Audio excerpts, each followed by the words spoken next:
The gates of the Caldwell estate opened silently at 6:00 for every morning, admitting the pale gold of early autumn light before the rest of the world had any right to be beautiful. Victoria Caldwell rarely noticed. She was usually already at her desk by 5, surrounded by the blue glow of 3 monitors, her hair pinned without ceremony, her coffee going cold beside a stack of acquisition reports she read with the same methodical precision she brought to everything in her life.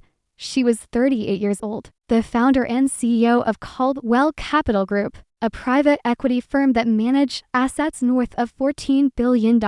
She owned homes in 4 countries, a vineyard in Tuscany she had visited once, a box at the Met she shared with no one, and this house, the one on Meridian Hill in Washington, D.C., with its 12 bedrooms, its walled garden, its ballroom she had never once used for dancing. People described Victoria Caldwell in adjectives that doubled as warnings: formidable, precise, uncompromising. She had been featured on the cover of Forbes twice and profiled in The Atlantic under the headline "The Woman Who Doesn't Need Anyone." She had read the article in the back of a car on the way to a board meeting and had felt, with a dull surprise, that she could not find a single sentence she wanted to argue with. She was not unhappy. She had decided this definitively. The way she decided most things, she simply did not have time for the kind of happiness that required another person. That was the state of Victoria Caldwell's interior life on the Tuesday morning in October when she first really heard Rosa Medina's voice. Rosa had been working in the Meridian Hill house for 4 months. She was part of the household staff managed by Victoria's chief of household, Gerald, a meticulous Englishman who interviewed, vetted, and scheduled everyone from the chef to the groundskeepers with military efficiency. Victoria rarely interacted directly with the staff. She paid them well, respected their privacy, and expected in return that her own privacy would be scrupulously maintained. It was a clean arrangement. Rosa cleaned the East Wing on Tuesday mornings. She was 29 years old, the daughter of a Colombian mother and a Puerto Rican father, raised in the Adams Morgan neighborhood 6 blocks from this very house. She had a degree in social work from American University that she had not yet figured out what to do with, a studio apartment she shared with a rotating roster of succulents she named after literary characters, and a habit of talking quietly to herself when she thought no one was listening.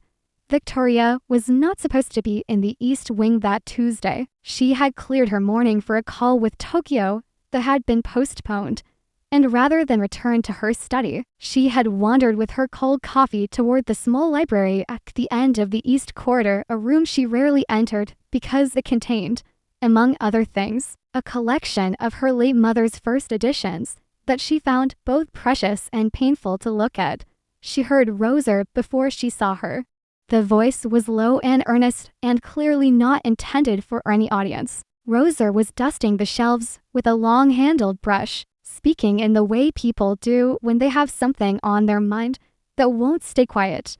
You'd think, Rosa was saying to absolutely no one, that it would get easier. You'd think that. But every time I talk to Mama on the phone and she asks if I've met anyone and I have to do the whole performance of, "Oh, you know, I've been busy. Mama," it's just she made a sound that was half a laugh and have something sadder. "It's exhausting, you know, pretending." "It's the most tired I ever am." Victoria stood in the doorway. She should have announced herself. She should have retreated. Instead, with a stillness that had served her well in 1,000 negotiations, she stood and listened. "It's not like I'm ashamed," Rosa continued, her back still turned, the brush moving in slow arcs over the spines of 100 old books. "I'm not ashamed. I know who I am. I've known since I was 16 and I saw Miss Harrington substitute teach AP English, and I couldn't think about anything else for 6 months.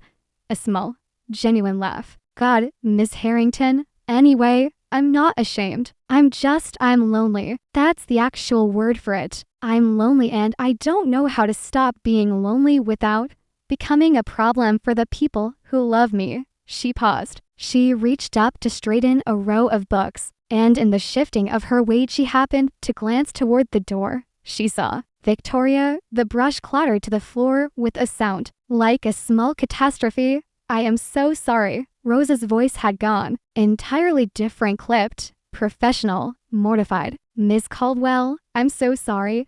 I had no idea I'll be out of here immediately. I talk to myself sometimes when I'm working. It's a terrible habit.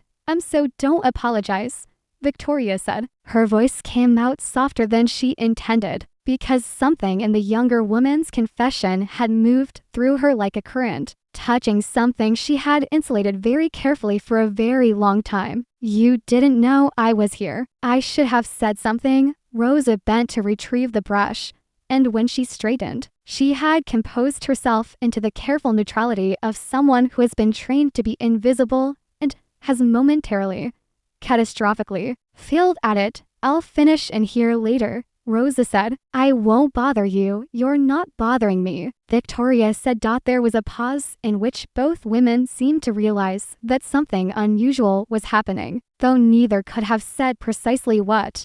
Rosa gestured vaguely toward the door.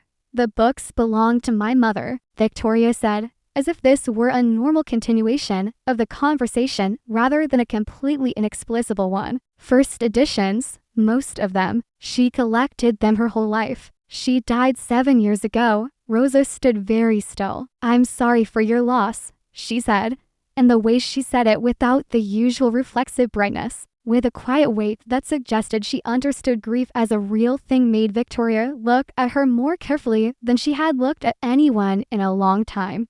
She would have liked that someone was talking to them, Victoria said. Rosa blinked. Then, carefully, she smiled. It was not a dazzling smile. It was a hesitant, wondering sort of smile, the kind that suggests the person wearing it is surprised to find themselves doing so. It changed her entire face. Victoria Caldwell, who had faced down hostile boards and ruthless competitors and the grinding loneliness of extraordinary success without flinching, felt something shift in her chest with the subtlety and irreversibility of a tectonic plate. She said, very properly, carry on. And she went to her study and did not think about it at all, except that she did. She thought about it for the rest of the day. Rosa Medina had a system for surviving embarrassment. She catalogued it, assigned it a number from 1 to 10 based on severity, and then she did not think about it again. Talking to herself in the private library of her billionaire employer, who had then appeared silently in the doorway and heard every word about loneliness and pretending, and Miss Harrington from AP English. That was a 9, possibly a 9.5. She had not yet decided if it cleared the bar for a 10, because a 10, in Rosa's private taxonomy, was something you still thought about on your deathbed, and she was not prepared to commit to that level of mortification without more evidence.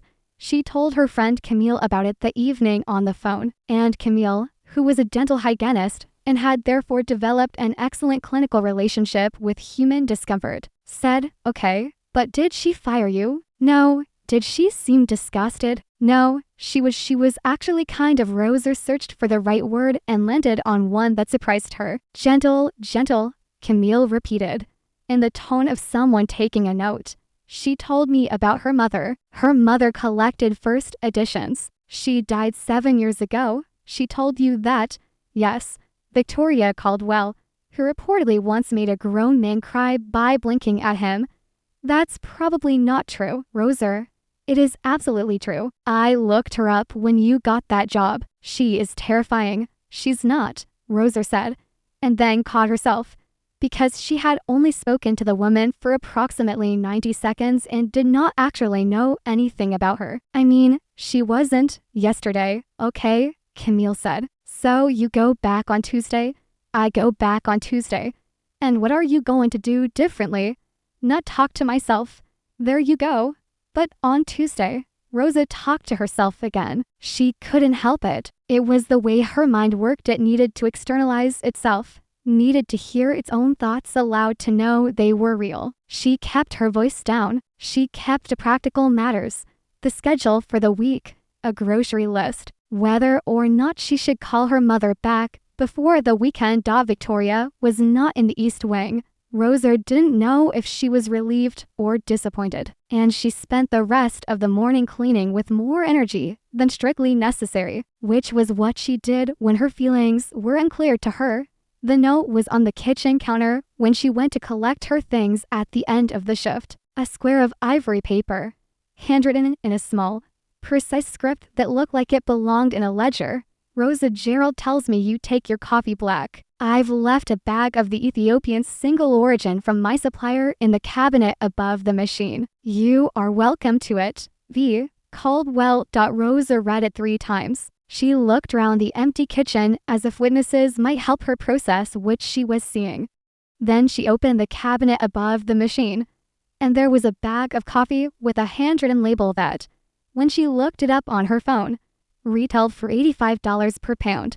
She took it home. She made a cup of it the next morning, and it tasted, as far as she could tell through the haze of confusion, extraordinary. The week after that, there was a new book on the kitchen counter with another ivory note. This was my mother's copy. She marked her favorite passages. I thought you might like to read it. No obligation to return it.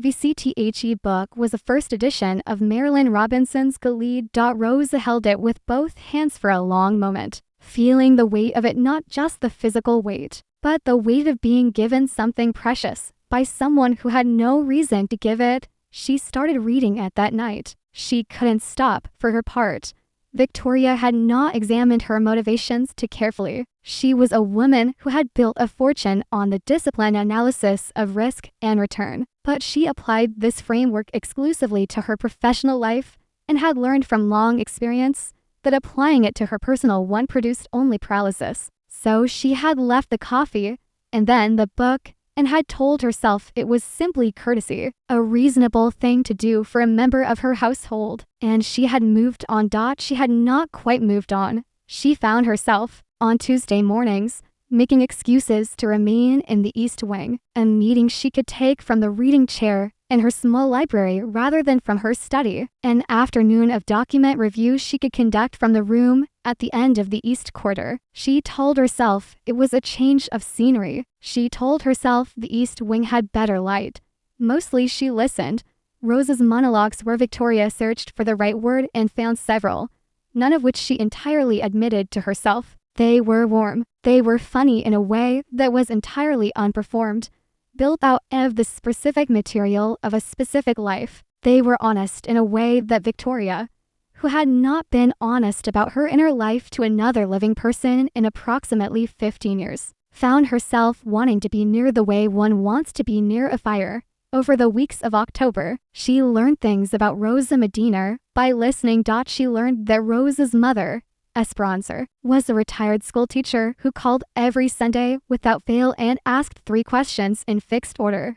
Are you eating? Are you sleeping? Have you met anyone? She learned that Rose's answer to the last question was always the same: performance busy. Mummer, you know how it is, and that this performance cost Rosa something real every time. She learned that Rosa had studied social work because she wanted to help people and had discovered in her practicum that the systems designed to help people were so inadequate, so grinding, so chronically underfunded that the work had left her feeling not helpful but complicit. And she had taken this job while she decided what to do next. She learned that Rosa named her succulents after literary characters and had recently been debating whether to retire a very old and ailing one named Ishmael on the grounds that he had suffered enough. She learned that Rosa's great sustaining love was music, that she had a playlist for every mood, that she sang under her breath when she was happy, that she had once, she confided to the empty room, cried for 20 minutes in her car outside a concert venue because she had been unable to afford a ticket and had sat in the parking lot just to hear the sound through the walls.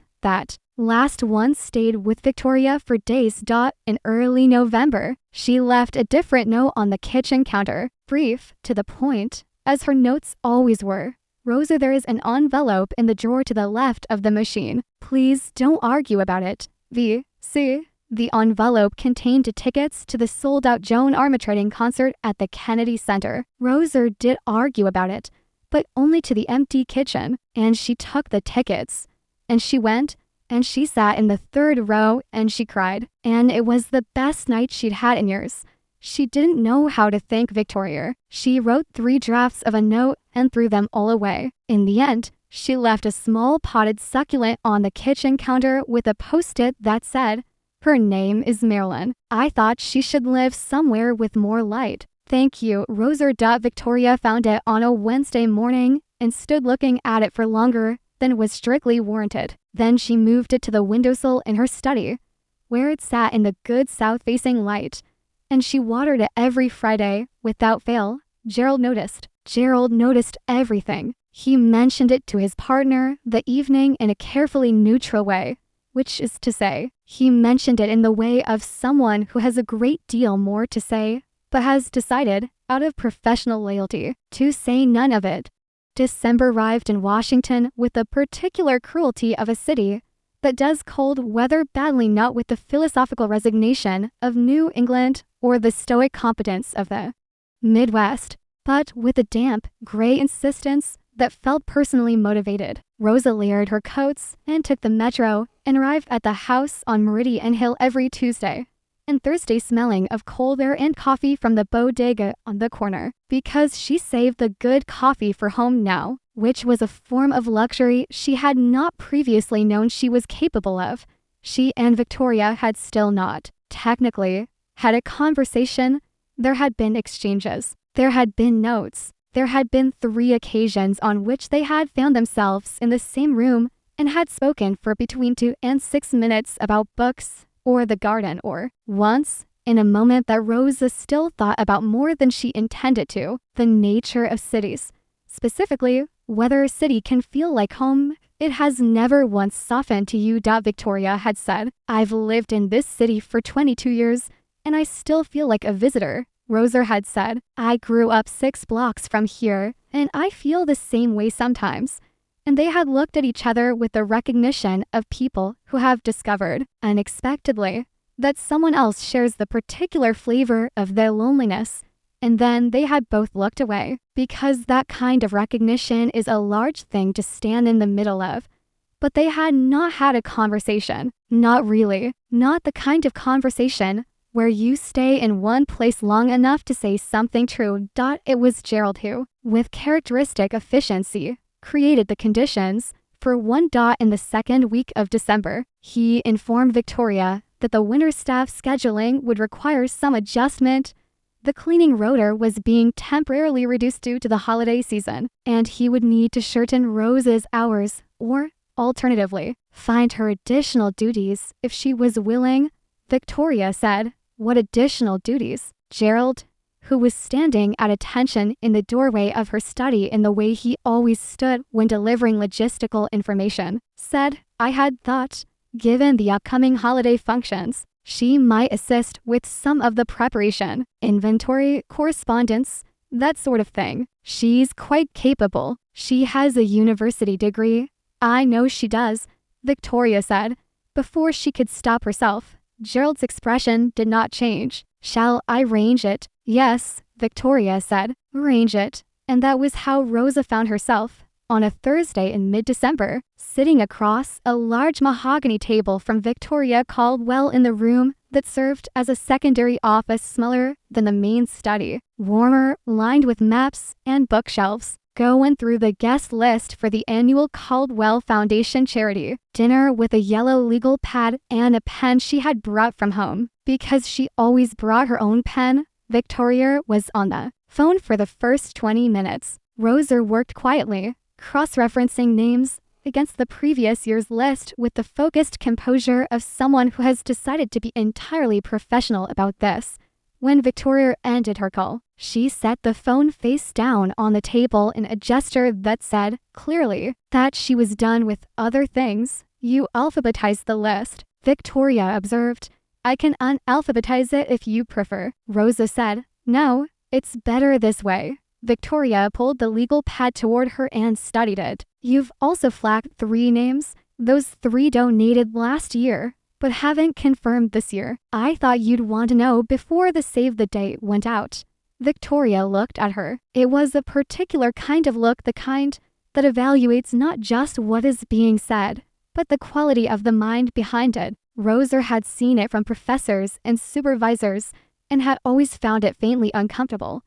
But from Victoria it was different. It felt less like an assessment and more like attention. "You would have been good at this," Victoria said. "The work you trained for." "Social work?" Rosa was quiet for a moment. "I was," she said. "I just wasn't good at surviving it." "What do you mean?" And there it was. The question that required an actual answer. Rosa considered deflecting. She was practiced at deflecting, and then she thought of all those Tuesday mornings talking to empty rooms, saying true things to bookcases, and she thought, "I am so tired of the performance. I mean that I cared too much," she said, which sounds like a brag, but isn't.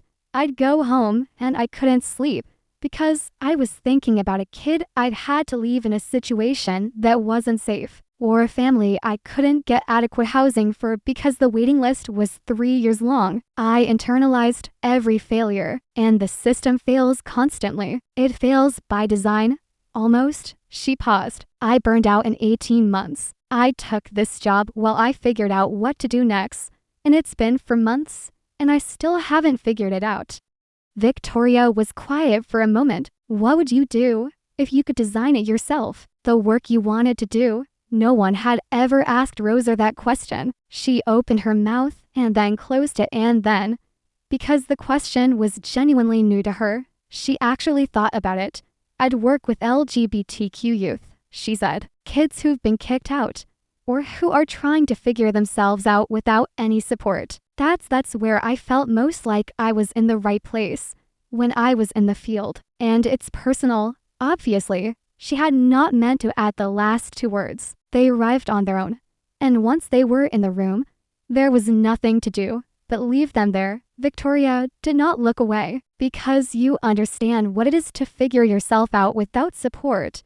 It was not a question. It was offered quietly, without pressure, as a recognition.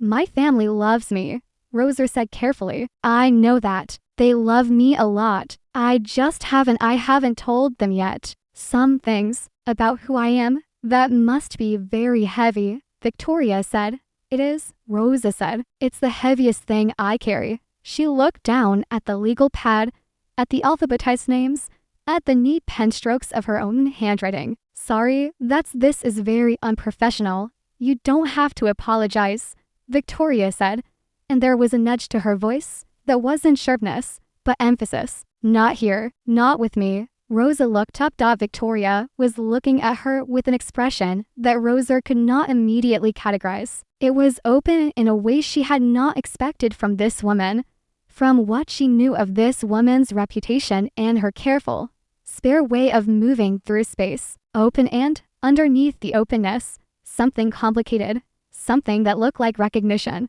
or longing, or both. "I think," Victoria said, very precisely, "that I understand more of what you said than you might expect." The room held that for a moment, then Victoria's phone buzzed. She looked at the screen with an expression that suggested she would very much like to ignore it. And then she did not. "I have to take this," she said. "It's Tokyo." "Of course," Rosa said. Victoria stood and walked toward the window with the phone, and Rosa bent back over the legal pad. And neither of them said anything else about what had just happened, but the air in the room had changed in the way the air does when something true has been said in it. And that change did not leave when the call began. It stayed. It sat between them like a lamp, putting out heat. Rosa drove home the evening through the December dark and sat in her parked car for a while before going upstairs. She called Camille. "I think," she said, "I might be in trouble." Camille, who had been waiting patiently for approximately 4 months, said, "Tell me everything." The Caldwell Foundation charity dinner was held on the 3rd Saturday in December at a hotel ballroom in Georgetown that charged approximately the GDP of a small nation for the evening. Victoria attended every year with the efficient precision of someone fulfilling an obligation that also happened to be important to her. The foundation funded arts education in underfunded DC schools, which had been her mother's work. and she took the stewardship of it seriously even when the social performance round exhausted her. She typically attended alone. She had, in previous years, but accompanied by her business partner David or by her lawyer Francesca, and once, in what she now regarded as a lapse in judgment, by a woman named Claudia who was a documentary filmmaker and whose company she had enjoyed for approximately 6 weeks before they had both realized, with the mutual relief of people who have narrowly avoided something, that they had nothing in common beyond a taste for very dry white wine. This year, on an impulse she did not examine, she called Gerald and asked him to prepare 2 invitations. Gerald said, 2, Miss Caldwell. 2, she confirmed. Shall I prepare the second for Mr. Harrington or Ms. Chen? No, Victoria said. Please give it to Rosa. A pause of precisely 2 seconds. Of course, Gerald said, in the tone of a man who is exercising his professionalism to its absolute outer limit. Rosa received the invitation in an ivory envelope on the kitchen counter, as by now seemed to be the established method for all important communications between them. It was printed on heavy cream stock and included, in Victoria's handwriting, a single line at the bottom, no obligation, but I would like you there. Rosa stood in the kitchen holding it for a long time. Then she texted Camille, emergency, shopping. Now, Camille took the afternoon off from the dental practice on the grounds of a family situation, which was, she reasoned, technically accurate. They found a dress at a boutique in DuPont Circle that Rosa could afford with approximately 45 minutes of anxious deliberation. Deep wine red, simple, with a neckline that Camille described as tasteful but purposeful. Rosa's hair, which was dark and thick and usually wrestled into a bun for work, she wore down, falling to her shoulders in the way that always made her feel both more herself and more exposed. She arrived at the hotel at 7:15, 15 minutes after the stated start time, because her mother had called during the cab ride, and she had taken the call because she always took the call, and she had done the entire performance busy. Mummer, you know how it is, while standing on the sidewalk outside the hotel in her wine-red dress, watching formally dressed people file through the lit entrance, and she had felt, with sudden clarity, the exact weight of the thing she was carrying. Inside, the ballroom was warm and loud with the specific noise of wealthy people being generous at each other. Rosa collected a glass of sparkling water and stood for a moment taking stock of the room, trying to locate Victoria in a crowd of 200 people, without looking like she was doing so. She didn't need to look for long. Victoria found her. She appeared through the crowd with the ease of a woman who moves through any room on her own terms, and she was wearing a dark blue gown that was understated and extraordinary, and her hair, which Rosa had only ever seen in the practical architecture of work, was down dark, with threads of silver at the temples that Rosa found herself staring at with an attention she immediately redirected. You came, Victoria said, and the way she said it not with surprise, but with a kind of quiet relief, was so unguarded that Rosa felt something open in her chest like a door. I came, Rosa agreed.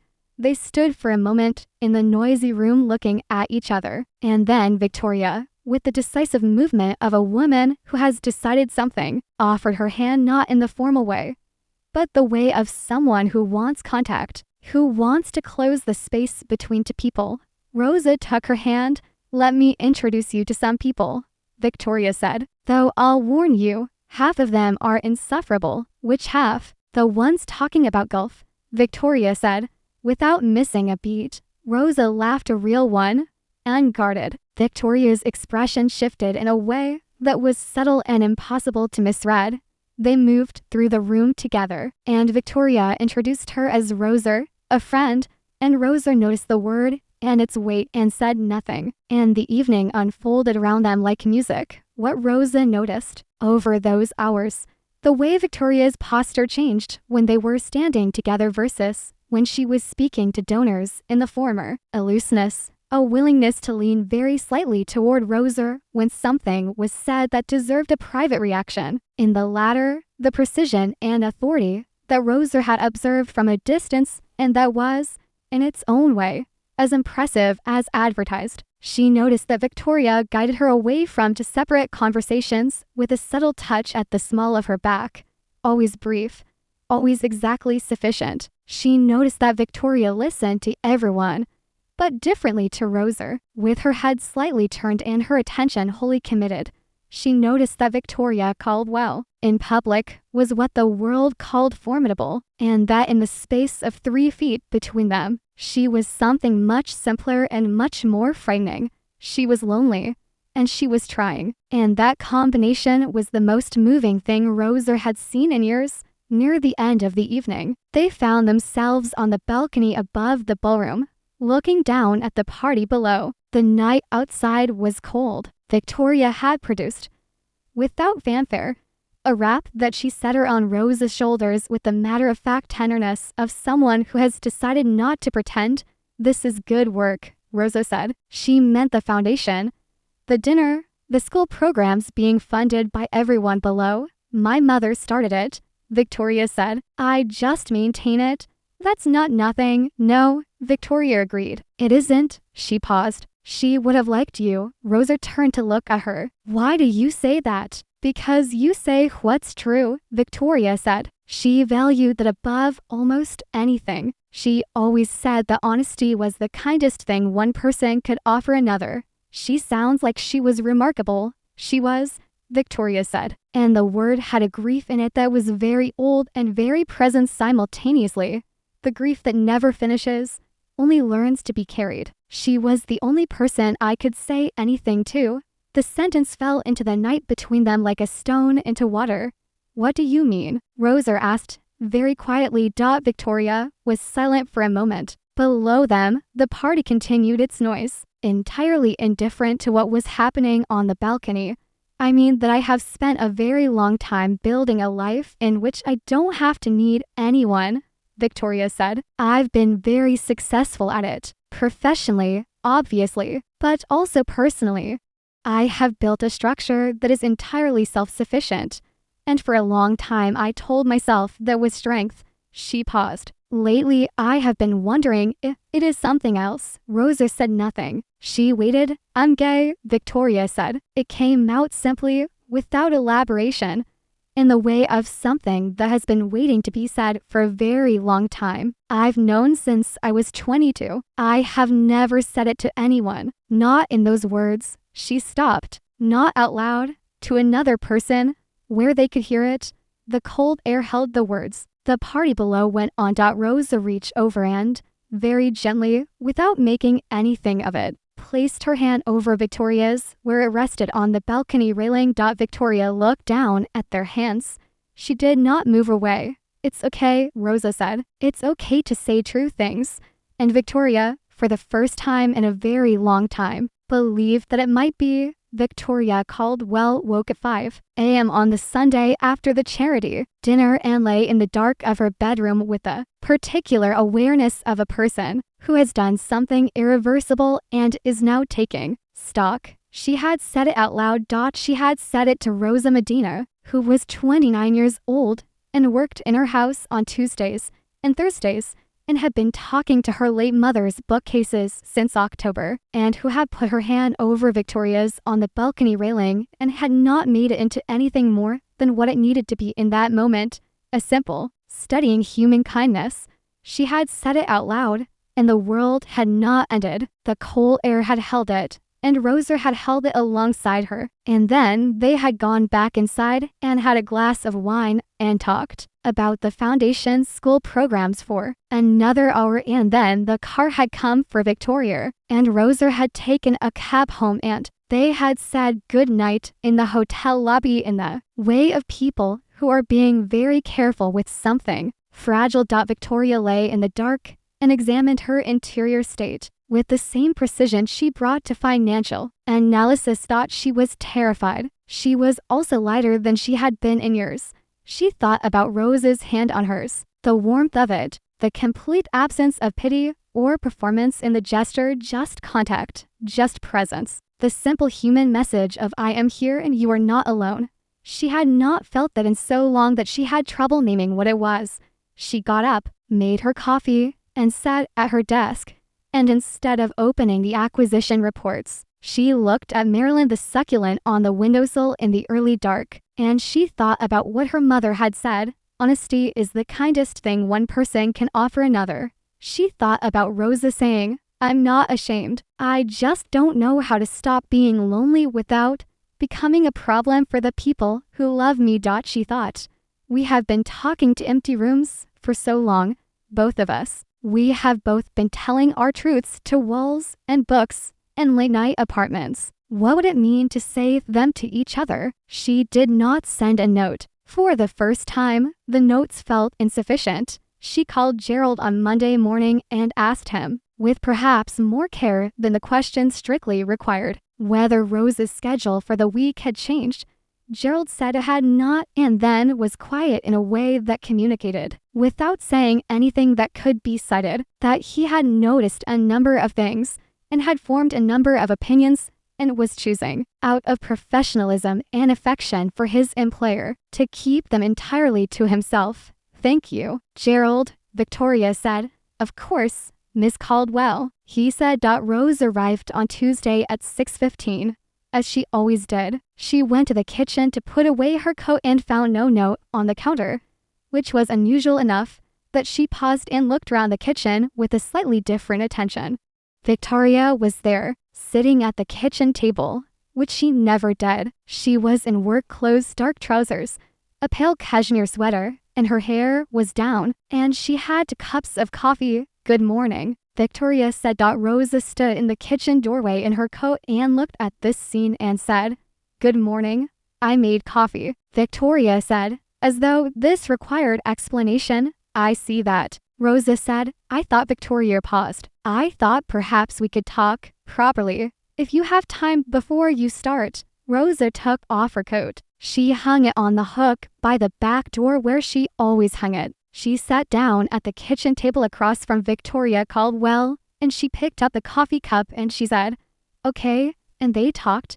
They talked for an hour and 15 minutes. They were both late to everything they were supposed to do next, and neither of them cared. They talked about Victoria's mother, Eleanor, who had emigrated from Italy at 23 with 2 suitcases and an absolute refusal to be limited by anything, who had built a successful art consultancy, who had collected first editions and taught her daughter that books were the closest thing to immortality that anyone had found, who had died of a swift and merciless cancer in the winter 7 years ago, and whose absence was still the shape of something missing in every room of this house.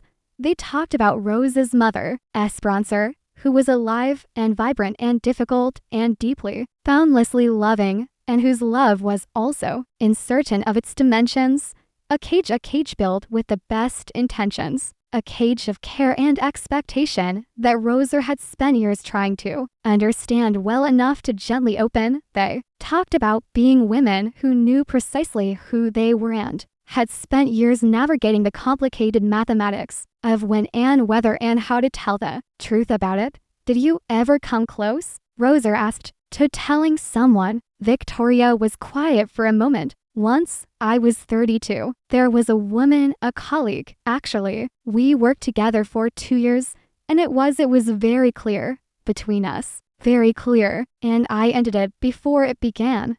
Because I was afraid of what it would do to my reputation, to the business." She paused. "I told myself it was the right decision. It was a business decision.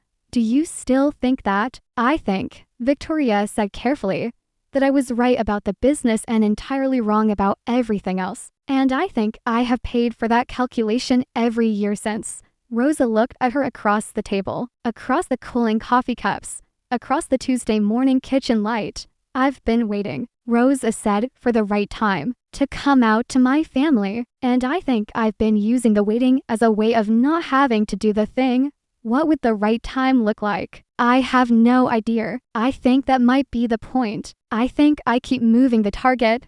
Victoria nodded. "Fear is very creative," she said. "It will invent an infinite number of reasons why now is not the moment." "Is that what you've been doing for 16 years?" "Yes," Victoria said, simply. "That is exactly what I've been doing." They looked at each other with the recognition of people who have found, in each other, The clearest possible mirror reflecting not what you look like, but who you are, including the parts you've been looking away from. What changed? Rosa asked. What made you say it? On the balcony, Victoria considered the question with her usual deliberateness. You, she said finally. Watching you carry it, knowing what it costs you, it made me feel, for the first time, that the carrying was a choice, and not an inevitability. Rosa was very quiet for a moment. That might be the nicest thing anyone has ever said to me, she said. I doubt that very much, Victoria said, and there was warmth in it, a warmth that was new in her voice, or not new exactly, but newly audible, the warmth that had always been there, that had been sending coffee and concert tickets and first edition novels, finally arriving in the words themselves. Rosa laughed. Victoria smiled, and the kitchen on Meridian Hill, which had held so much silence over so many years, filled briefly and beautifully with the sound of two women learning, improbably and completely, to be known. Christmas came, and the city went quiet in the particular way of cities whose residents mostly belong elsewhere. Victoria stayed in D.C. She always stayed. Travel at the holidays felt to her like an admission of defeat, though she could not have explained precisely what contest she imagined she was losing. She ordered food from a restaurant she liked, watched 3 films she had been meaning to watch for months, and called no one. On Christmas morning, she woke to a text from a number she had added to her contacts for days earlier, which was the day she had asked Rosa for her number in the most professional possible way in case Gerald is unreachable and you need to reach me directly about the house, and Rosa had given it to her with an expression that suggested she found the professionalism of this request extremely endearing. The text said, Merry Christmas, Miss Caldwell. I hope you're having a beautiful morning, Rosa. And then, after a small pause indicated by the separate bubble, P.S. Marilyn is doing well. She's put out 2 new leaves. Victoria stared at her phone for longer than the message required.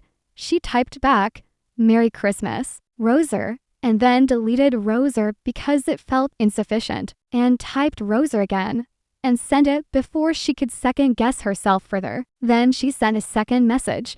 I'm glad to hear about Marilyn. She's in excellent light here. She looked at the windowsill where the succulent sat. She sent a third message. I hope your family dinner is everything it should be.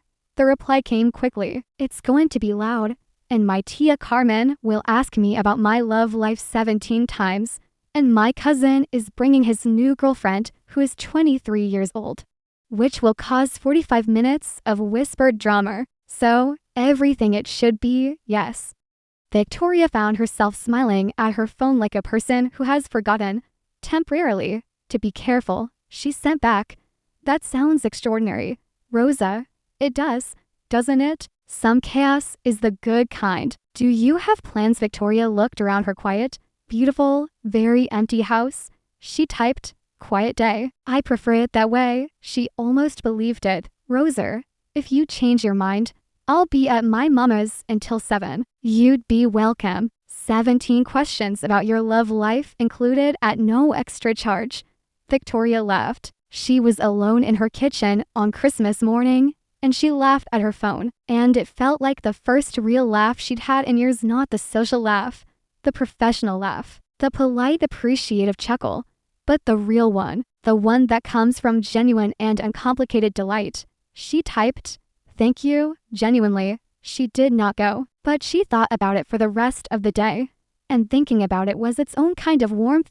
In the week between Christmas and New Year's, they texted. It began tentatively logistics of the house, something Rosa had read in Gilead that she wanted to discuss, a question Victoria had about a social work organization she'd been looking into, and then, as the week progressed, it became something else. They texted in the mornings and at night. They texted about the books they were reading, and the things they were thinking, and the specific texture of being awake at 2 a.m. with a mind that won't quiet. Rosa texted at 1:47 a.m. on December 28th.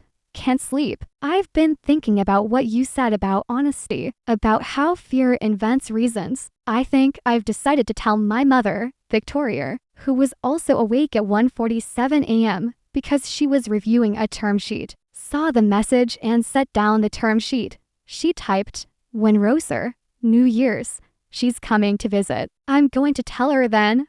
Victoria, are you scared, Rosa? Completely, Victoria. Good. It means you're not pretending it's small. A pause. Rosa, will you be around after, in case I need someone to talk to? Victoria. Yes, I will be around. She meant it in a practical sense. She also meant it in every other sense. She was becoming aware that she was capable of meaning things in that broader way again, of making promises that lived in the body, not just on paper, in the way she had once known how to do and had slowly, carefully stopped. New Year's Eve arrived. Victoria hosted a small gathering of business associates, people, catered, champagne at midnight, everyone gone by 12:30 because they all had early flights. She stood on the front steps in the cold after the last guest left and looked at the quiet street and the lit windows of the city and thought, New Year. At 12:47 a.m. her phone lit up. Rosa, I told her. Victoria, still on the steps. How did she take it? A long pause, long enough that Victoria walked back inside and stood in the hallway, coat still on, phone in hand, waiting. Rosa, she cried. I cried. She said she'd known for a while and she was waiting for me to be ready. She said she loves me. She said she's sorry it took me so long to feel safe enough to tell her. Then, she asked me if there was someone specific. I said there might be. Victoria stood in her hallway and read that message very carefully. Then she typed, Happy New Year, Rosa. Victoria found herself smiling at her phone like a person who has forgotten, temporarily, to be careful. She sent back, That sounds extraordinary, Rosa. It does, doesn't it? Some chaos is the good kind. Do you have plans? Victoria looked around her quiet, beautiful, very empty house.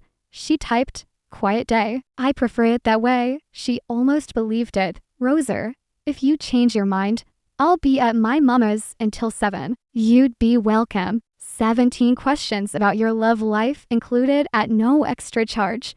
Victoria laughed. She was alone in her kitchen on Christmas morning, and she laughed at her phone. And it felt like the first real laugh she'd had in years, not the social laugh, the professional laugh, the polite, appreciative chuckle, but the real one, the one that comes from genuine and uncomplicated delight. She typed, Thank you, genuinely. She did not go, but she thought about it for the rest of the day. And thinking about it was its own kind of warmth.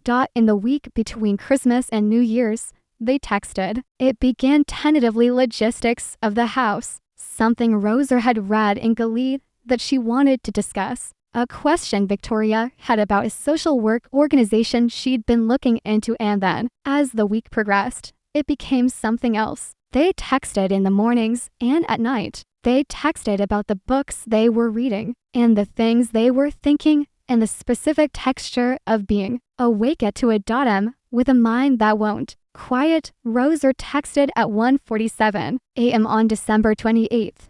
Can't sleep. I've been thinking about what you said about honesty, about how fear invents reasons. I think I've decided to tell my mother, Victoria, who was also awake at 1:47 a.m. because she was reviewing a term sheet, saw the message and set down the term sheet. She typed, When Rosa, New Year's, she's coming to visit. I'm going to tell her then. Victoria, are you scared, Rosa? Completely, Victoria. Good. It means you're not pretending it's small. A pause. Rosa, will you be around after, in case I need someone to talk to? Victoria.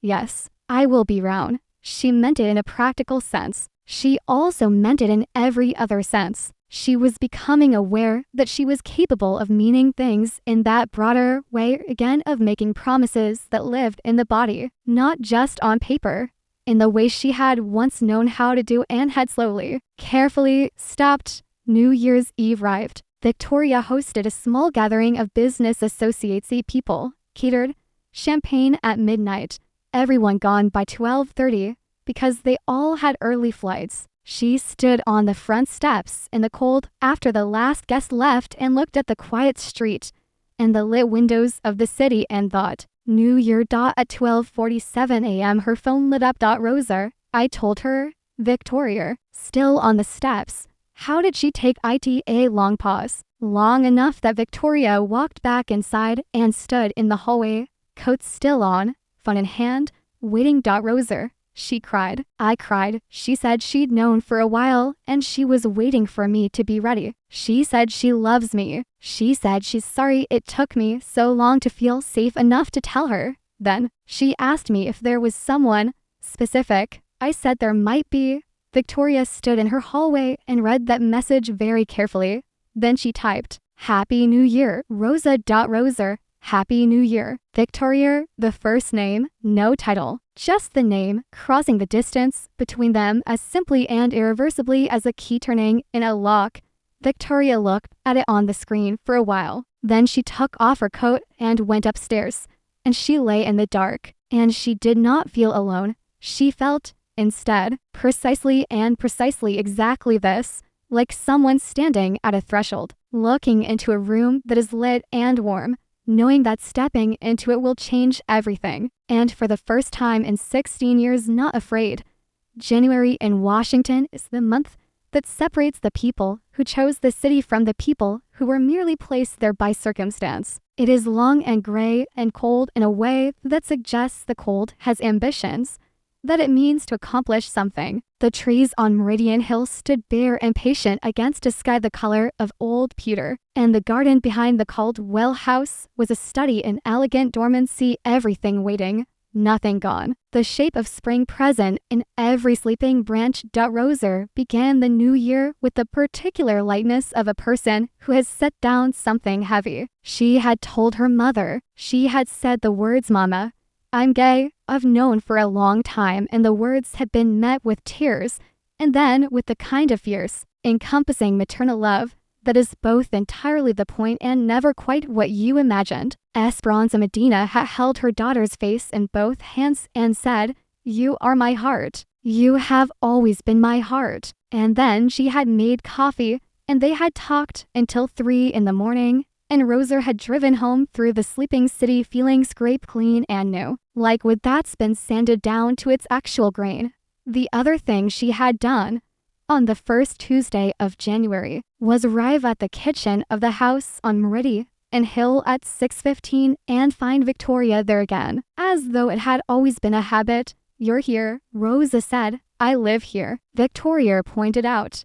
In the kitchen at 6:15, I made coffee, Victoria said, with the slightly defensive precision of a person who knows they are being caught at something, but refuses to acknowledge the charge. Rosa hung up her coat. She sat down. She accepted the coffee. My mother wants to meet you, she said. Victoria, who was very rarely caught off guard, was caught off guard. What? She asked if there was someone specific. I said there might be. She is, as I should have predicted, not the kind of woman who accepts might be as a terminal answer. Rosa's voice was calm, but there was warmth underneath it, and nerves, and something that might have been hope. I told her you were someone I worked for. She was not deterred by this information. Victoria was quiet for a moment. She looked at her coffee cup. She looked at Rosa. What did you tell her about me? She asked. When you said might be, Rosa met her eyes. I told her I'd met someone who was honest in a way that was rare, who listened in a way that changed how I heard myself, who made me feel less lonely in the exact shape that I'd been lonely. She paused. She asked if this person knew. I said I wasn't entirely sure. The kitchen held the sentence. Outside, a car moved through the gray January morning, and the trees were bare and patient, and Marilyn the succulent sat on the windowsill in what little pale winter light there was. I think, Victoria said, with the precision she brought to the things that mattered most, that this person knows. Rosa's breath came out slowly. I think Victoria stopped. Tried again. I have not done this well, historically. The personal, the allowing of things. I've been better at ends than beginnings. She looked up. I'm trying to tell you that I would like to begin something, but that I am aware I'm not practiced at it. And I don't want a Victoria. Rosa said. Victoria stopped. I'm a social worker, Rosa said. Or I was. Or I will be again. Eventually, I'm very comfortable with people who are learning how to say things, she smiled. Take your time. Victoria looked at her for a long moment. And then, with the decisive movement of someone who has calculated the risk and found it, against all odds, worth taking, she reached across the kitchen table and covered Rosa's hand with her own. In the echo of what Rosa had done on the balcony, the mirroring, the return. Rosa looked down at their hands. She turned hers over, slowly, and laced her fingers with Victoria's. They sat in the January kitchen in the early morning light, holding on, and it was the simplest thing in the world and also the most significant, and neither of them said anything, because there was nothing yet to say that would not make it smaller. Later there would be the slow, careful architecture of beginning. There would be a proper dinner, just the two of them, in the small dining room with candles, where they talked for 4 hours about everything they'd been keeping in reserve. There would be walks in the garden as it slowly woke from its January dormancy, finding the first green spears of early bulbs in February, the snowdrops, and then the crocuses, and then the cascading yellow of early daffodils. There would be evenings on the library sofa, Rosa reading, Victoria working, the particular peaceful intimacy of sharing space without demanding anything of it.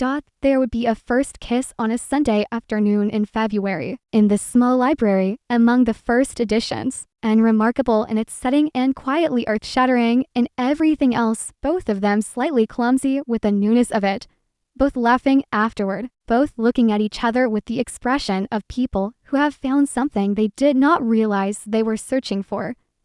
But that was later. In the January kitchen, they held hands in the early light, and outside the bare trees waited for spring, and somewhere in the house Marilyn put out another leaf. Love, Rosa had always believed, was not a feeling so much as a practice. She had written this in a journal at 22, feeling very wise about it. And then she had spent the next 7 years learning what it actually meant. It meant showing up. It meant saying the difficult things. It meant learning the specific language of another person, not the vocabulary, not the sentences they used in public, but the grammar underneath, the structure of their silences, the punctuation of a pause before they answered a question that required something real. She was learning Victoria's language. It was. She was discovering a language of actions more than words. Victoria did not effuse. She did not use many adjectives. She did not send paragraphs of feeling. She sent the Ethiopian coffee, the concert tickets, the precise and considered note. She showed up in the kitchen at 6:15. She remembered, without being reminded, that Rose's mother called on Sundays, and on Sunday evening she texted, "How was the call?" She read, slowly, the book Rosa recommended, and her questions about it were the questions of someone who had actually been changed by what they read. She learned that Victoria was generous in ways that were not public, not the headline. Philanthropy of the foundation, which was real, but also strategic. But the private generosities that served no purpose except the person they were aimed at. She learned that Victoria had been quietly funding the college education of the daughter of one of her former assistants for 3 years, and had mentioned it to no one. She learned that Victoria spent two Sunday mornings a year at a senior center in Northeast DC, playing chess with elderly residents, which she described, when Rosa discovered it, as something my mother started and I didn't want to let go. She learned that Victoria, at 6 a.m. before anyone was watching, made the same face when her coffee was the right temperature as Marilyn the succulent maid, which was to say, no face at all, just a quality of rightness, of satisfaction with the world as currently constituted.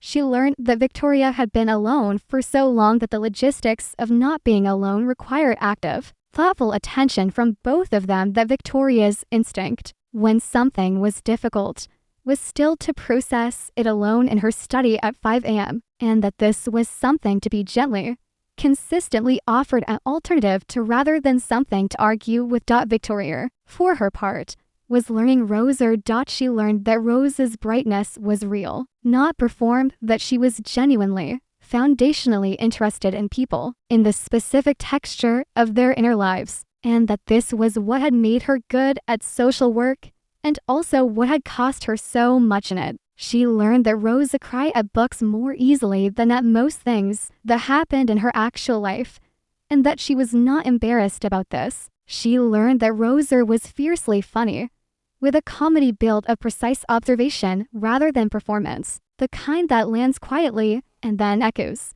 She learned that Rosa was brave in ways that looked, from the outside, like ordinary things. Telling her mother had been one act of bravery, enormous in private. But there was also the daily courage of being exactly who you were in a world that had preferences about who you should be. And Rosa did this with a consistency that Victoria found, over weeks of watching, profoundly moving. She learned that Rosa felt things before she analyzed them and Victoria analyzed things before she felt them, and that this was not an incompatibility, but a kind of complementarity. Rosa pulled her forward into experience, and Victoria gave her a structure in which to understand what the experience meant. In March, Rosa Medina came to Washington for a visit. Rosa had told her, by then, more of the story. Not everything, the details of what had shifted, what had been said on balconies and in January kitchens, what had been slowly and carefully built since then, but the essential shape of it, that she had fallen in love with someone she worked for, that it had been unexpected and is still frightening in the way of real things, that she was happier than she had been in years. The meeting was arranged on a Saturday afternoon at a restaurant Rosa had chosen with approximately the same deliberateness she would bring to diffusing something explosive. She had told Victoria, "My mother will ask you too many questions. She will be too much. She will be exactly the right amount. Be yourself. She can tell." Victoria had said, "I'm not sure which self to be." Rosa had said, "The one in the kitchen at 6-15." Victoria had understood what she meant. The real one. The one underneath the precision and the Forbes covers and the formidable, uncompromising reputation. The one that was learning, slowly and imperfectly and sincerely, how not to be alone. Esperanza arrived at the restaurant 7 minutes early and studied Victoria Caldwell with the concentrated attention of a woman who has been assessing human beings for 40 years and has developed considerable expertise. She asked Victoria 6 questions in the first 15 minutes, starting with, "Do you know what my daughter has given up to be who she is?" And Victoria, who had expected something easier to begin with, was quiet for a moment and then said, "I think I'm beginning to understand what it costs. I think I didn't understand it fully in my own life until I met Rosa." Esperanza was quiet. She looked at her daughter. She looked back at Victoria. "She's been lonely," Esperanza said. It was not an accusation. It was a statement of fact offered to someone she was deciding whether to trust. "So have I," Victoria said. "We've been doing something about it." It was not a speech. It was for words. And they were the right for words. Esperanza picked up her menu. She said, without looking up, "I will have the arroz con palo. Rosa tells me you know the owner here, and the kitchen is good." "It is," Victoria confirmed. "Good," Esperanza said. "I have high standards." Rosa looked across the table at Victoria, who was looking back at her with an expression that contained, just visibly, something enormous and tentative and alive. Rosa mouthed, "You're doing great." Victoria mouthed back, "I'm terrified." Rosa smiled, and Esperanza, glancing up, caught the exchange and said nothing and thought a great deal, and under the table pressed her daughter's hand once, briefly, in the way that means, "I see. I understand. I'm glad." The lunch lasted 3 hours. Esperanza asked Victoria about her mother, and Victoria told her about Eleanor, about the first editions, and the art, and the refusal to be limited. And Esperanza listened with the particular quality of attention that people give to the dead they wish they'd known. "She sounds like someone worth loving," Esperanza said. She was. Victoria said, "So is Rosa," Esperanza said, with the directness of a woman who sees no reason to approach the point from an angle. "I know," Victoria said. She said it simply, without hesitation, and it was the most honest sentence she had said in public in 16 years. Rosa, sitting between these two women who had become, each in their different way, essential to her, felt something in her chest that was not exactly joy and not exactly relief, but the thing that lives in the neighborhood of both, Iton. The feeling of coming into a place that was waiting for you, that has the specific shape of you, that says, without ceremony, here is where you belong. Spring arrived late that year, but fully when it came a sudden, generous warmth in April that opened everything at once. The walled garden behind the house on Meridian Hill was extraordinary in April. Old roses coming back after their winter patience. The dogwood at the south wall exploding into white. The beds of early perennials that had been planted by someone Victoria did not remember creating a texture of color that she had always observed from a distance and never, until this spring, actually sat inside. She sat in the garden now. This was new. She sat in the garden in the late afternoon on days when the markets had closed and the calls were done, and there was a window of time that she had previously filled with more work. And she sat on the stone bench near the dogwood and she read, or she didn't read, or she waited for Rosa. Rosa had moved to a different arrangement by April. She still cleaned the east wing, partly because she didn't mind it and partly because she and Gerald had arrived at a mutual understanding that involved both of them pretending that the nature of her role in the household had not fundamentally changed, while also both fully acknowledging that it had. But she spent more time in the house now in other ways.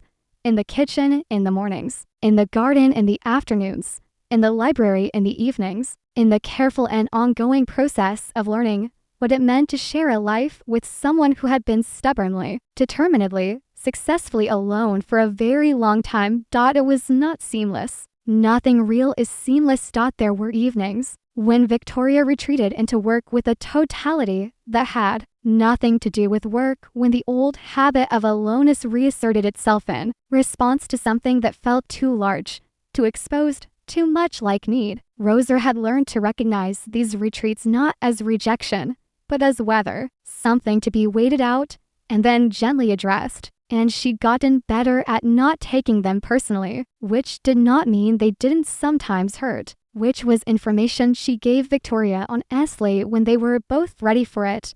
There were mornings when Rosa's extroverted warmth, her instinct to include, to discuss, to process aloud, ran up against Victoria's need for silence, and they had to negotiate, which is to say they had to say what they actually needed rather than what they thought the other wanted to hear. And this was its own practice, its own ongoing education, they argued, occasionally, with the productive friction of people who take each other seriously enough to disagree about small things, how early was too early to water the garden roses, and about larger ones, whether Victoria's habit of solving Rosa's professional frustrations by offering resources rather than simply listening was helpful, or whether it sometimes felt like it answered her question Rosa hadn't asked. I'm trying to fix it, Victoria had said in that conversation, with the reasonable tone of someone who can see clearly that a problem has a solution.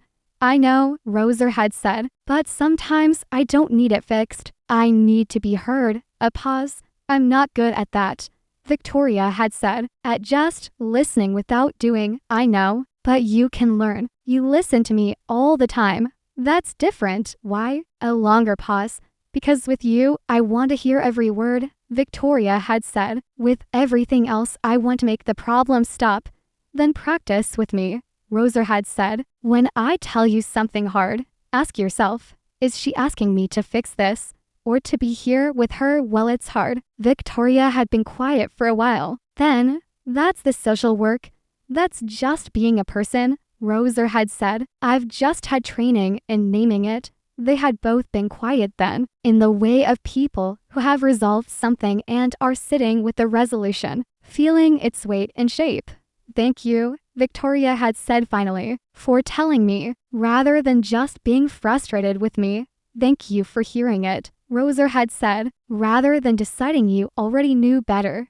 These were the conversations of people who are building something real, not the architecture of performance or convenience. Not the structure of two people who need each other for reasons they can't look at directly, but the careful, daily, imperfect architecture of genuine love to people who keep choosing each other, who keep doing the work of understanding, who keep offering honesty with both hands and accepting it when it's offered back. In May, Rosa accepted a position with an LGBTQ youth services organization in DC, a new program funded partly by a grant she had written herself, working with queer teens who had experienced housing instability. She came home from the first week of it lit up in the way she had been lit up when she talked about social work before the burnout, except different now, paced differently, bounded differently, sustained by clarity about what she could give and what she needed in return.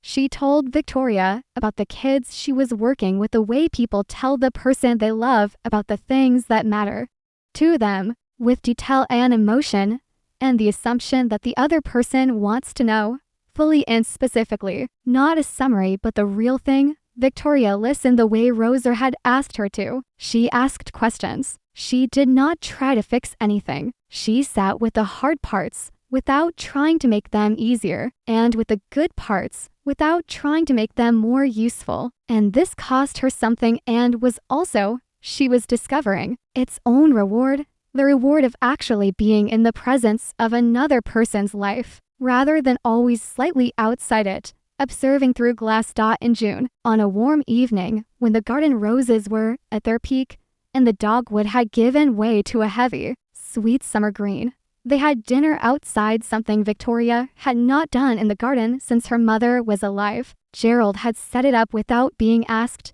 which was Gerald's way of saying something he would never say directly, and they sat at the iron table near the south wall as the light changed, and the city quieted around them, and they ate and talked and didn't talk, the silence as comfortable as the conversation. "I have been thinking," Victoria said, at some point after the second glass of wine, when the light was low and golden and the evening was entirely itself, "about what this is, this." Rosa gestured at the table, the garden, the space between them. "This," Victoria confirmed. "Us, what it is, what I want it to be." Rosa looked at her with attention. "I would like," Victoria said, with the careful precision she brought to the things that mattered most, "for you to know that this is the most important thing in my life. Not my work, not the company or the foundation or any of it. This, you." She paused. "I don't know how to say that without sounding like I'm making a presentation." Rosa smiled. "You're doing fine. I'm trying to say that I love you," Victoria said. "I'm trying to say it in a way that conveys what it actually means, which is that I intend to keep saying it, that I don't plan to retreat from it, that I know I have patterns of retreat and I'm choosing, deliberately, to be different with you." The garden held this. The roses held this. The warm June evening held it all. Rosa reached across the iron table. "I love you," she said, simply, without architecture. "I love you, and I'm not going anywhere, and I know it won't always be easy, and I don't need it to be easy." She paused. "I just need it to be real." "It's real," Victoria said. "I know," Rosa said. "That's the whole thing. That's the entire thing." They stayed in the garden until the stars were out, and the city had gone quiet around them, and the roses closed in the late summer dark, and the light from the house fell warm across the old stone walls, and it was, in every way that matters, exactly enough.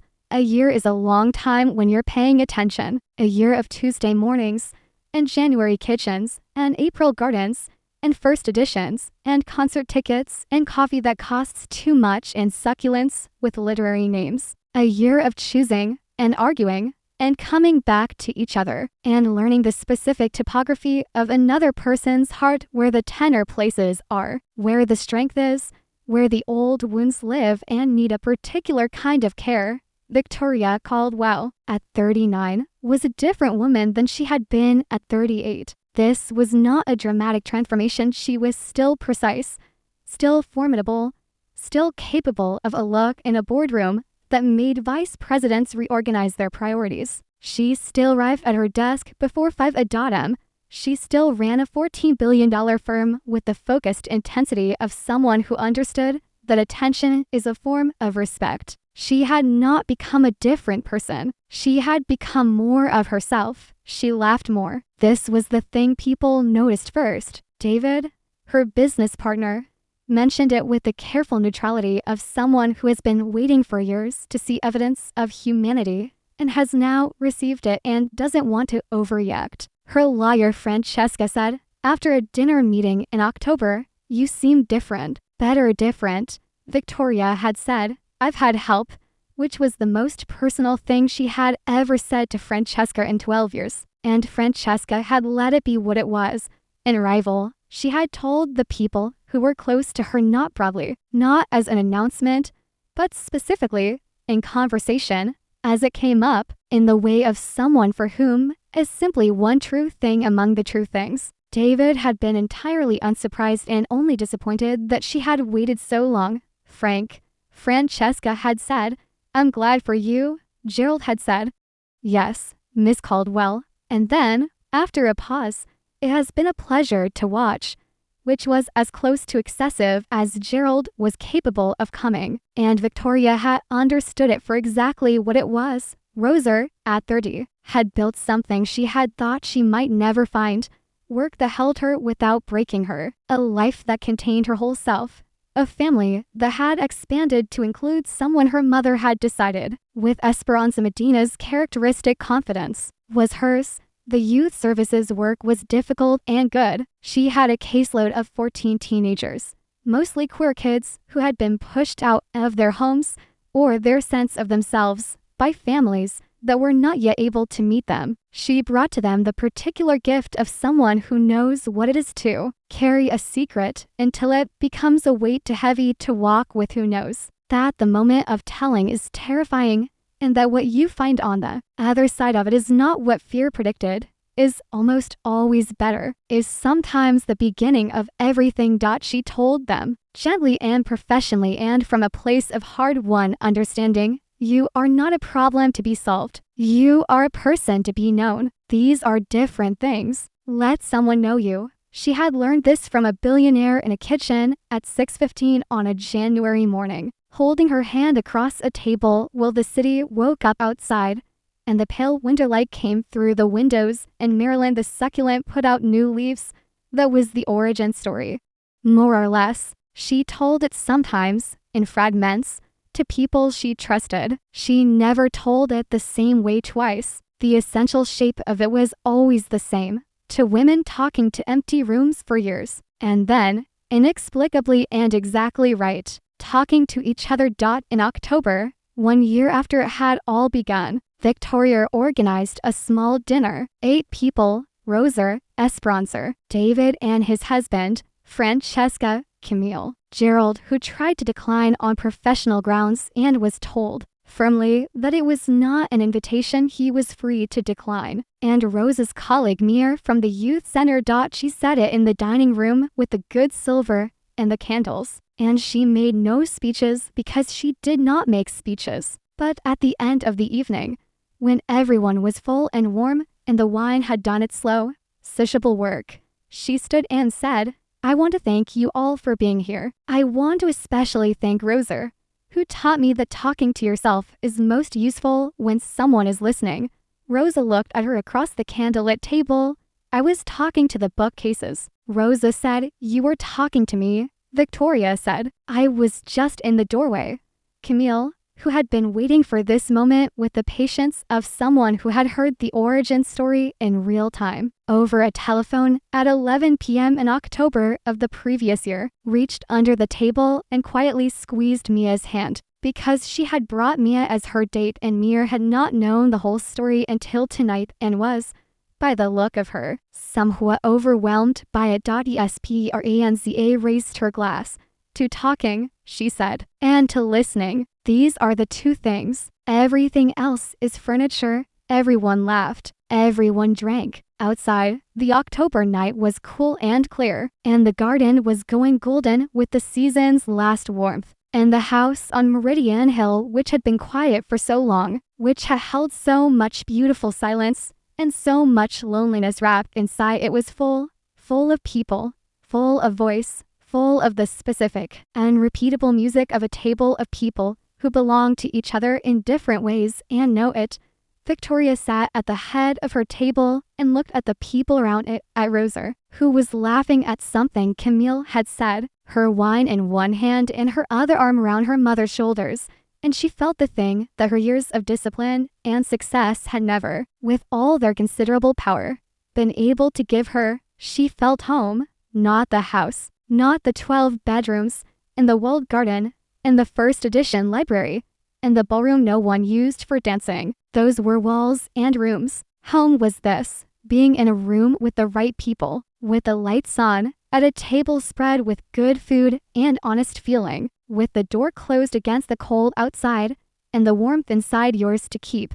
Home was Rosa, who talked to herself in empty rooms because she needed her thoughts to be real, and who had given Victoria permission, by example, to need the same thing. Home was this October, this table, this year of mornings and evenings, and small kindnesses and large truths. This love that they had built not from spectacular circumstances, but from coffee and a counter-ender, concert ticket and a plant named Marilyn, and a hand laid over a hand on a cold balcony railing in December. From to people saying, I'm lonely. And finding each other in the saying. Rosa, across the table, caught Victoria's eye. She raised her glass, just slightly, the smallest possible gesture, the gesture of someone who has learned to say enormous things in small movements. Victoria raised hers in return. And that was the whole story. And it was enough. And it was everything. 3 years later, Rosa brought the last box up from the car. It was a Sunday afternoon in September, warm and gold, the kind of afternoon that knows it is among the last of its kind for the season and is making no effort to conceal its beauty. The walled garden was full of late roses, and the first red of the Virginia creeper on the south wall, and the dogwood held its dark summer leaves with the composure of something that knows spring is a promise, not a memory. Rosa set the box down in the hallway of the house on Meridian Hill and looked round at the evidence of her life being reorganized into a new shape. Her books on the shelves alongside Victoria's mother's first editions, her accords in the cabinet in the library next to Victoria's classical collection, the photographs on the chest in the east corridor that contained her parents and her cousin and Camille and a dozen other people who had become, one by one, part of the world they lived inside together. Victoria came down the stairs. She had been reorganizing the study to make room for Rosa's desk, a project she had approached with the same focused seriousness she brought to restructuring a portfolio, moving furniture, sourcing lighting, considering the angles with an attention that Rosa found both slightly excessive and entirely perfect. The study is done, Victoria said. Is it right? Rosa asked. Come see. The study was right. The desks faced different walls, which they had agreed was important to people who did concentrated work, needed to be able to think without the awareness of being watched, and they could turn toward each other when they were ready. Rosa's succulents were on the windowsill next to Marilyn, who had, over 3 years, become magnificent, trailing and fullant, putting out new growth with the enthusiasm of a plant that had always had enough light and had finally found its window. Rosa stood in the doorway of the study and took in the evidence of a shared life, carefully arranged, and thought about the version of herself from 4 years ago, the one who talked to bookcases, who carried the weight of her own truth alone, who believed that love was possible in theory and unlikely in practice, and certainly not something that would arrive in the east wing of a billionaire's house on a Tuesday morning in October. It's good, she said. It is, Victoria agreed. Behind her. Rosa turned. Victoria was in the doorway, and the afternoon light from the study windows was behind her, and she looked exactly as she had looked in the kitchen on that first January morning, precise and careful, and, underneath it all, quietly, entirely, and guardedly herself. Do you know what I was thinking about this morning? Rosa said. Tell me.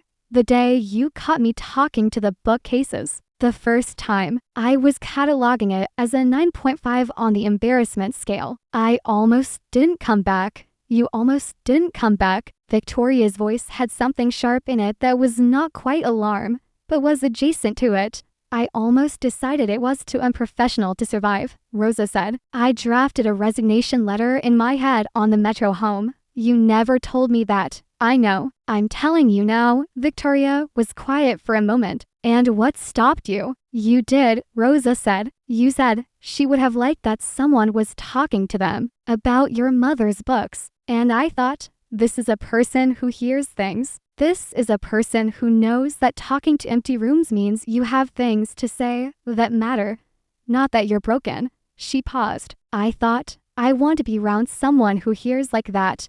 Victoria crossed the room. She took Rosa's face in her hands, gently, in the way she had learned from watching Esperanza, in the way of someone who understands that a face held like this is being told, I see you. I am here. You are not carrying this alone. I am very glad, Victoria said, that you came back. I know, Rosa said. You gave me the good coffee. Victoria laughed the real laugh. The one Rosa had coaxed out of her in the December kitchen all those years ago. The one that was not for any audience.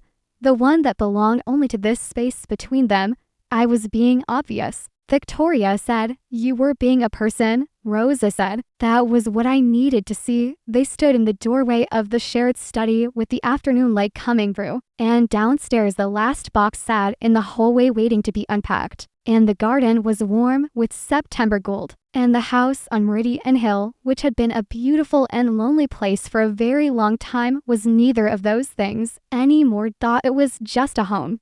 The most ordinary and most extraordinary thing, a place where two people had chosen each other every day, in the small ways and the large ones, in the kitchen at 6:15 and on December balconies and at tables with the people who loved them, in arguments and silences and first kisses, and the slow, patient work of building trust, until love was not a feeling they were having, but a life they were living, a life built of honesty, a life built of listening, a life built, at its very foundation, of two women who had been talking to empty rooms and had finally, gratefully, found each other to talk to instead.